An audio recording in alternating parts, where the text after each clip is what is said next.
ಗಣರಾಜ್ಯೋತ್ಸವ ಅಂಗವಾಗಿ ದೆಹಲಿಯ ಕರ್ತವ್ಯ ಪಥದಲ್ಲಿ ನಡೆಯುವ ಪರೇಡ್ನಲ್ಲಿ ಈ ಬಾರಿ ಕರ್ನಾಟಕ ಸ್ತಬ್ಧಚಿತ್ರ ಪ್ರದರ್ಶನವಾಗಲ್ಲ. ಆದರೆ ಕೆಂಪುಕೋಟೆಯಲ್ಲಿ ಆಯೋಜಿಸುವ ಭಾರತ ಪರ್ವದಲ್ಲಿ ಮಾತ್ರ ಪ್ರದರ್ಶನವಾಗಲಿದೆ. ಇತರೆ ರಾಜ್ಯಗಳಿಗೂ ಅವಕಾಶ ನೀಡುವ ದೃಷ್ಟಿಯಿಂದ ಕರ್ನಾಟಕದ ಟ್ಯಾಬ್ಲೋ ಅನ್ನ ಈ ಬಾರಿ ಪರೇಡ್ನಿಂದ ಹೊರಗಿಡಲಾಗಿದೆ. ಪದವಿ ಪೂರ್ವ ಶಿಕ್ಷಣ ಇಲಾಖೆ ಎಡವಟ್ಟು ಮಾಡಿಕೊಂಡಿದೆ. ಬೆಂಗಳೂರಿನ ಮಲ್ಲೇಶ್ವರಂನ ಪಿಯು ಬೋರ್ಡ್ ಪಕ್ಕದಲ್ಲೇ ಇರುವ ಸರ್ಕಾರಿ ಪದವಿ ಪೂರ್ವ ಕಾಲೇಜಿನ ವಿದ್ಯಾರ್ಥಿಗಳನ್ನ ಸ್ವಚ್ಛತೆಗೆ ಬಳಸಿಕೊಂಡಿದೆ. ನೀರು ಹಾಕಿ ಕಸ ಗುಡಿಸಿ ಪಿಯು ಬೋರ್ಡ್ ಆವರಣವನ್ನ ವಿದ್ಯಾರ್ಥಿಗಳು ಕ್ಲೀನ್ ಮಾಡಿದ್ದಾರೆ. ಲಕ್ಕುಂಡಿಯ ಜಮೀನೊಂದರಲ್ಲಿ ಘಟಸರ್ಪದ ಮೂರ್ತಿ ಪತ್ತೆಯಾಗಿದೆ. ಷಣ್ಮುಖ ರವದಿ ಅವರಿಗೆ ಸೇರಿದ ಜಮೀನಲ್ಲಿ ಘಟಸರ್ಪದ ಶಿಲೆ ಪತ್ತೆಯಾಗಿದೆ. ಕಲ್ಯಾಣ ಚಾಲುಕ್ಯರ ಕಾಲದ್ದು ಎನ್ನಲಾಗ್ತಾ ಇದೆ. ಉತ್ಖನನ ನಡೀತಾ ಇರೋ ಜಾಗದಲ್ಲಿಯೂ ಈ ಹಿಂದೆ 2 ನಾಗರ ಚಿತ್ರದ ಕಲ್ಲು ಪತ್ತೆಯಾಗಿತ್ತು.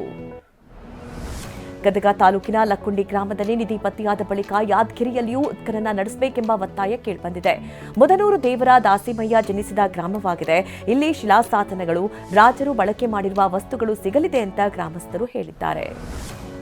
ಜನಾರ್ದನ ರೆಡ್ಡಿ ಪತ್ನಿಗೆ ಸೇರಿದ ಮಾಡೆಲ್ ಹೌಸ್ಗೆ ಬೆಂಕಿ ಪ್ರಕರಣ ಸಂಬಂಧ 8 ಮಂದಿಯನ್ನ ವಶಕ್ಕೆ ಪಡೆಯಲಾಗಿದೆ. 8 ಮಂದಿ ಪೈಕಿ 6 ಮಂದಿ ಅಪ್ರಾಪ್ತರಾಗಿದ್ದಾರೆ. ರೀಲ್ಸ್ ಮಾಡಲು ಹೋಗಿ ಬೆಂಕಿ ಹಚ್ಚಿರುವ ಶಂಕೆ ವ್ಯಕ್ತವಾಗಿದೆ ಅಂತ ಪೊಲೀಸರು ತಿಳಿಸಿದ್ದಾರೆ. ಜನಾರ್ದನ್ ರೆಡ್ಡಿ ಪತ್ನಿಯ ಮಾಡೆಲ್ ಹೌಸ್ಗೆ ಬೆಂಕಿ ಪ್ರಕರಣ ಸಂಬಂಧ ದೂರು ನೀಡಲಾಗಿದೆ. ಕಾಂಗ್ರೆಸ್ ಕಾರ್ಯಕರ್ತರ ಮೇಲೆ ಅನುಮಾನ ಇದೆ ಅಂತ ಇಂಜಿನಿಯರ್ ರಿಜ್ವಾನ್ ಇಮ್ರಾನ್ ಎಂಬುವವರು ದೂರು ಕೊಟ್ಟಿದ್ದಾರೆ. 1,25,00,000 ಮೌಲ್ಯದ ವಸ್ತು ಹಾನಿಯಾಗಿದೆ ಅಂತ ಆರೋಪಿಸಿದ್ದಾರೆ. ಹುಬ್ಬಳ್ಳಿಯಲ್ಲಿ ಕಟೌಟ್ ಕುಸಿದು ಬಿದ್ದು 3 ಗಾಯವಾಗಿದೆ. ಸ್ಲಂ ಬೋರ್ಡ್ನಿಂದ ನಿರ್ಮಾಣವಾಗಿರುವ ಮನೆ ಹಂಚಿಕೆ ಕಾರ್ಯಕ್ರಮಕ್ಕಾಗಿ ಅಳವಡಿಸಿದ ಕಟೌಟ್ ಗಾಳಿಗೆ ಕುಸಿದು ಬಿದ್ದಿದೆ. ಗಾಯಾಳುಗಳನ್ನು ಕಿಮ್ಸ್ ಆಸ್ಪತ್ರೆಗೆ ದಾಖಲು ಮಾಡಿ ಚಿಕಿತ್ಸೆ ನೀಡಲಾಗ್ತಾ ಇದೆ. ಶಿಡ್ಲಘಟ್ಟ ನಗರಸಭೆ ಪೌರಾಯುಕ್ತೆಗೆ ಬೆದರಿಕೆ ಹಾಕಿದ್ದ ಅಂದಿನ ಕಾಂಗ್ರೆಸ್ ಮುಖಂಡ ಆರೋಪಿ ರಾಜೀವ್ ಗೌಡ ಈವರೆಗೆ ಪತ್ತೆಯಾಗಿಲ್ಲ. ಚಿಕ್ಕಬಳ್ಳಾಪುರ ಜಿಲ್ಲೆ ಶಿಡ್ಲಘಟ್ಟ ಪೊಲೀಸರಿಂದ 4ನೇ ನೋಟಿಸ್ ಜಾರಿ ಮಾಡಿದ್ದಾರೆ.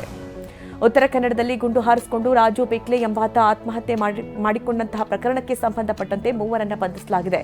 ರಾಜು ಪಿಕ್ಲೆ ಅವಧಿ ಮೀರಿದ ಮಾತ್ರೆ ಕೊಟ್ಟಿದ್ದ ವಿಡಿಯೋ ವೈರಲ್ ಮಾಡಿದ್ದ ಸುಭಾಷ್, ಹರಿಶ್ಚಂದ್ರ, ಅನಿಲ್ ಎಂಬುವವರನ್ನ ಅಂಕೋಲಾ ಪೊಲೀಸರು ದಸ್ತಗಿರಿ ಮಾಡಿದ್ದಾರೆ. ನೆಲಮಂಗಲ ಗ್ರಾಮಾಂತರ ಪೊಲೀಸರು ಹಣ ದರೋಡೆಗೆ ಇಳಿದಿದ್ದ ಮಂಗಳಮುಖಿಯನ್ನ ಬಂಧಿಸಿದ್ದಾರೆ. 30 ವರ್ಷದ ನಿಶಾ ಅಲಿಯಾಸ್ ಮಾರುತಿ ಎಂಬಾಕೆಯನ್ನ ದಸ್ತಗಿರಿ ಮಾಡಲಾಗಿದೆ. ಬೆಂಗಳೂರು ಹೊರವಲಯದಲ್ಲಿ ಕುಡುಕನೊಬ್ಬ ವಾಹನ ಸವಾರರಿಗೆ ಕಿರಿಕಿರಿ ಮಾಡಿದ್ದಾನೆ. ಅನ್ನಪೂರ್ಣೇಶ್ವರಿ ಚಿತ್ರಮಂದಿರದ ಬಳಿ ನಡು ರಸ್ತೆಯಲ್ಲಿಯೇ ಕಲ್ಲಿನ ಮೇಲೆ ಕುಳಿತು ಈ ಏರಿಯಾ ನಂದೇ ಅಂತ ಸಿನಿಮಾ ಡೈಲಾಗ್ ಹೊಡೆದಿದ್ದಾನೆ. ಬೆಂಗಳೂರಲ್ಲಿ ಯುವತಿಗೆ ಲೈಂಗಿಕ ಕಿರುಕುಳ ನೀಡಿದ್ದ 4ರನ್ನ ಬಂಧಿಸಲಾಗಿದೆ. ಬಂಡವಾಳದ ಮಾರುತಿ ನಗರದಲ್ಲಿ ಮಧ್ಯರಾತ್ರಿ ವೇಳೆ ಸ್ನೇಹಿತನ ಜೊತೆ ನಿಂತಿದ್ದ ಯುವತಿಗೆ ಪುಂಡರು ಕಿರುಕುಳ ಕೊಟ್ಟಿದ್ದಾರೆ.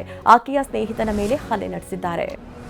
ಉತ್ತರ ಕನ್ನಡ ಜಿಲ್ಲೆಯಲ್ಲಿ ವಿಮೆ ಹಣಕ್ಕಾಗಿ 2 ಸ್ನೇಹಿತರನ್ನ ಕೊಲೆ ಮಾಡಿದ್ದ ಆರೋಪಿಯನ್ನ ಪೊಲೀಸರು ಬಂಧಿಸಿದ್ದಾರೆ. ಕಾರನ್ನ ಸುಳೆಮುರ್ಕಿ ಕ್ರಾಸ್ನಲ್ಲಿ ತಳ್ಳಿ ಬೆಂಕಿ ಹಚ್ಚಿದ್ದೆ ಅಂತ ಆರೋಪಿ ಪೊಲೀಸರ ಬಳಿ ಬಾಯ್ಬಿಟ್ಟಿದ್ದಾನೆ.